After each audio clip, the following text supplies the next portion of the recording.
Good afternoon. I am Robert J. Conti III, Chief of Police of the Metropolitan Police Department here in Washington, D.C. I need to stress MPD's commitment to and the importance of transparency with our community. It is my responsibility as the Chief of Police to deliver timely information, even when it reflects negatively on the members of the Metropolitan Police Department.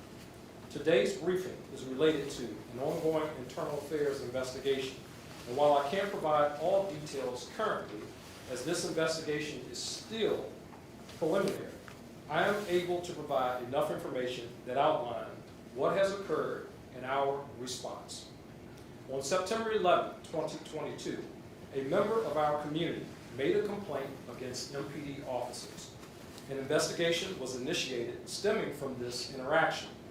During our internal review of body-worn camera footage, we discovered a prior incident that was unrelated to the community member making the complaint that involved misconduct. Specifically, from our preliminary investigation, 2 officers had confiscated an illegal firearm from a suspect without making an arrest. It is unclear why no arrest was made. From what we have learned, the officers had probable cause to make an arrest, and they did not, nor did they pursue an arrest warrant afterwards. While the guns were properly accounted for and placed in evidence, the officer's version in the police report is inconsistent with the body-worn camera footage associated with the seizure. In essence, an illegal firearm was removed from an armed suspect, and the suspect was allowed to walk away without consequence of arrest or officers securing an arrest warrant. Upon identifying their actions, the 2 members were placed in a non-contact and administrative leave status, while IED agents continued reviewing this case in previous cases where illegal firearms were recovered. During the course of IED's review, they discovered additional members involved in misconduct. An additional 5 members have been placed on non-contact status. This includes 2 sergeants and 3 officers. We have a total of 7 members on non-contact status as a result of this investigation.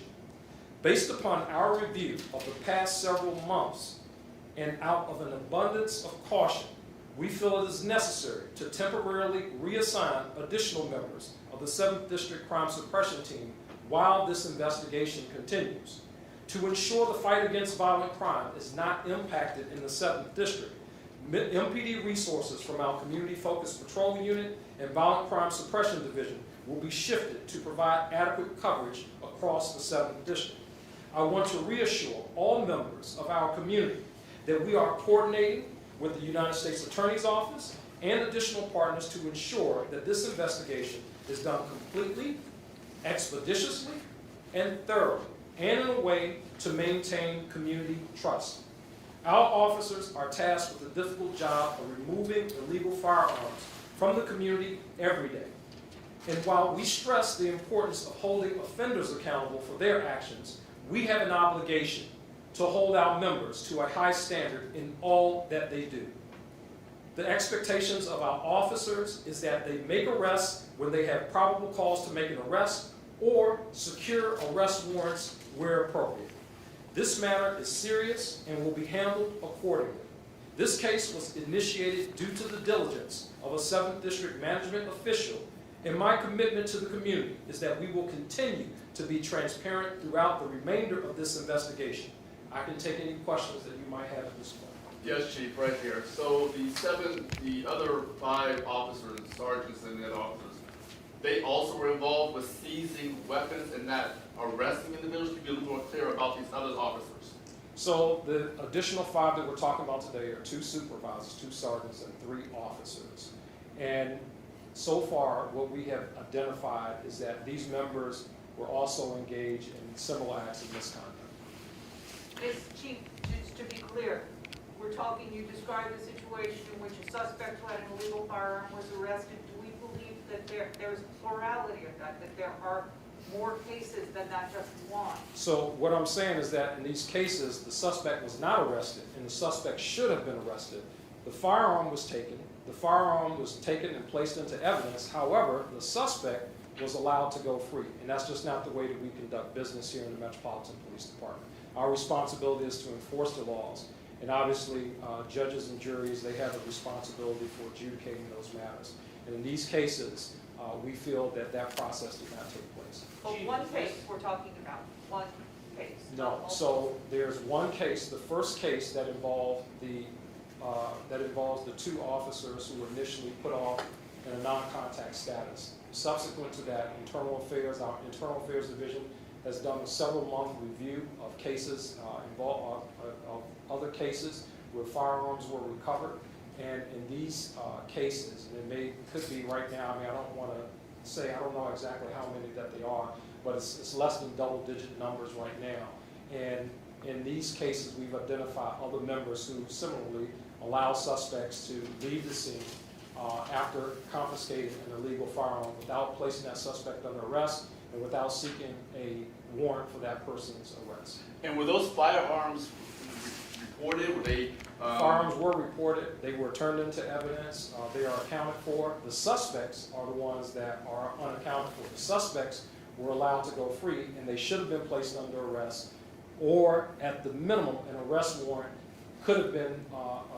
We could have initiated an arrest warrant to arrest the person, and we did not. So should you have a situation where officers are stopping individuals, conducting a search based on probable cause, which you're saying, but not arresting individuals, but reporting these firearms?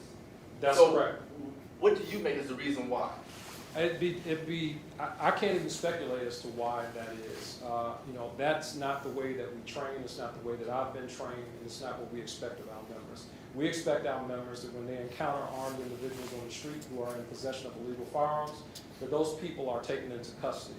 Or if we don't have them right at that moment, they're able to escape, and we find out who the person is, that we apply for an arrest warrant for that person's arrest. And in these cases, that did not happen. I wish I could tell you why. At this stage of the investigation, I don't know why. Chief, is this new? I mean, I've heard of this before. Is this? Well, it's new as far as I'm concerned under my watch. When it came to my attention, Sam, this is the response that we've taken as an agency, and as direction to our internal affairs is to look and see where this exists in our agency. We have a responsibility to community to make community safer, and that includes taking bad guys to jail. People who have illegal firearms. That does not make communities safer when we allow people, in some instances, potentially armed felons, to go on about their business and just recover the firearm. It's only a short amount of time before they're in possession of another firearm, and I'm sure of that. Chief, Yeah. ATF, FBI, anybody else involved in this investigation? Now, this is the Metropolitan Police Department's investigation. Our Internal Affairs Bureau is investigating this matter. Obviously, we have federal partners at our disposal. If we need them, we'll call upon them, but this is an MPD investigation. Have any search warrants been served in anyone's home? It does not appear that to be the case, but again, we're in the preliminary stages of the investigation, so we'll sift through all of that. Were any of these officers already under internal investigation for anything other than what you described to us today? I'm sure that they've had some citizen complaints, but nothing of this magnitude, nothing like this. These members have been on the department anywhere ranging from 2013 to 2019, so that time frame. So I'm sure that they've had some investigations, but nothing like this. So it's been going on for several months, Chief. Why decide No. the investigation? Why The investigation has been going on for days, not for months. So what I said was that when it first came to our attention, that was September 11th when there was an initial incident, and we identified two members. We put those two members off. Our internal affairs since that time has been combing through months of body-worn camera footage, and as they've gone through the months of body-worn camera footage, these are things that they've identified. And when they identified these things, I got briefed on this a little early, a few hours ago, and now we're talking to the community about what came of the review from the body-worn camera footage and internal affairs, their preliminary investigation so far. Chief, you said that this How was many in District cases, 7? So it's- How many cases? How many? It looks right now, it's kind of hard to gauge it, but we know of like 7 is what we've. 7 cases. Yeah, about 7 cases. And Seven did you say cases this involving was- these two officers, or 7 cases Some- involving all 7? Yeah, all involved in all of them. It appears to be about 7 cases. And how many those two officers, after going through the body-worn camera, how many additional incidents were you able to find? No, so in total, after reviewing the months of body-worn camera footage, we've identified about 7 cases where individuals who were in possession of firearms were allowed to leave after being contacted by members of the Metropolitan Police Department without being placed under arrest or an arrest warrant applied for. Always in the 7th district. Yes, these all occurred in the 7th. So it And could you be guys happening in react- other districts as well, but So those are things that we'll look at. We'll look at across the board to see. Again, that's not a practice that we teach. It's not training that we teach here in the Metropolitan Police Department, and not anything that should be done by our members. The bottom line is, again, we have responsibility for enforcing the law. And when you enforce laws in the District of Columbia, specifically in the areas of guns, with the level of gun violence that we see in community, our police officers have a responsibility in that place. The majority of our officers come to work every day. They do their job. In this case, it sounds like these officers, and what I'm seeing from these instances, we have some members who didn't do their job in these instances. Did you guys only look in the 7th district, or did this investigation look at other districts as well? So the internal affairs, as I mentioned, this is a preliminary stage investigation, and internal affairs, they're looking at our entire agency in this space. That's when you combing through hours and hours and hours of body-worn camera footage. I mean, that is a momentous task. So the team is working on how they will go back and review. We believe that this is focused in on where it is, and that's what the focus is, but we're not limiting our investigation to that. We'll go where the investigation takes us at this point. So Chief, let me ask you this question. When the officers basically put out the reports that they found these guns, no one asked, well, how did you find these guns? What happened to, as a result of these guns you found? So again, just kind of going back to what I stated, the report that they wrote is not consistent with what we see in the video. So our internal affairs agents, based upon that, again, going through every report, were able to identify the discrepancy and say, hey, we have a discrepancy here. The report says this is what we see on BWC, and that's how we were able to identify these members that we're focused in on. And those search warrants were issued at all for homes or offices? It does not appear that way. Again, we're in the preliminary stages of the investigation. The internal affairs, that I don't know everything that they're doing in that space, but they will be checking, obviously. I mean, we'd be foolish to not check everything that these members will be doing. So that is part of the review process. We've notified our partners at the U.S. Attorney's Office as well, other officers who are involved in this. And again, we're in the preliminary stages, so we need to see obviously what these members, what else, if anything, that they were involved in. We need to get to the bottom. So there's no concern these officers were selling these guns or doing anything? Well, the guns are accounted for. Okay. Just the ones that we know about. The guns are accounted for. They were taken and placed on the property book. It's not a mystery where the guns are. The mystery is why were the people not arrested? That is the issue. That's the issue that I have, because again, that does not align with what our agency, what we teach. That's not in line with what we train. It's not in line with what we expect from members of the Metropolitan Police Department. I'll take 2 more And questions. with this focused in District 7, do you feel like it's a cultural issue going on in that district? I don't think it's a cultural issue necessarily. Again, as I mentioned, I think someone just kind of asked this question. I mean, we have to take a wholesale review to make sure that that is not the case. I want to make sure that the public maintains trust with the Metropolitan Police Department, and again, in the spirit of transparency, we have to talk about these things as difficult as they may be. Community members, they need to know exactly what's going on. More importantly, community members need to know that how do these members, how do they remain safe, how do those community members, how do we ensure safety in community?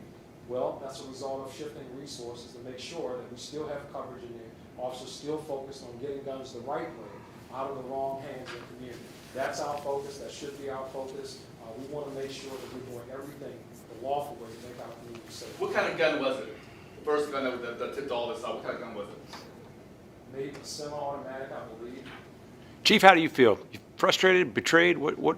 I'm disappointed because again, it doesn't. I have over 3,000 officers that come to work every day. They bust their tails. They go out here and they do a great job of making communities safer for the residents of the District of Columbia. And to have members who in this case, in these cases, appear to do things that are not consistent with what we train, what we teach. That's very disappointing to me. So, I'll reserve the rest of my comments for the outcome of the investigation. But that's just kind of where we are today. I think, again, more importantly, aside from how I feel, it's very important that I communicate this to community members so that they understand what's going on and the actions that we're taking to deal with this issue. Chief, the time range, you said September 11th was one, but you reviewed, you know. We went back, I had them to go back 3 months. 3 months, so Yeah, it's a so- 3-month period, that's what, Yes. 7 cases you Yes. know about it. Yes, that's Seven right. districts. Yeah, thank you. Thank you. Thank you. Thank you, Chief. Chief. Thank you, Chief.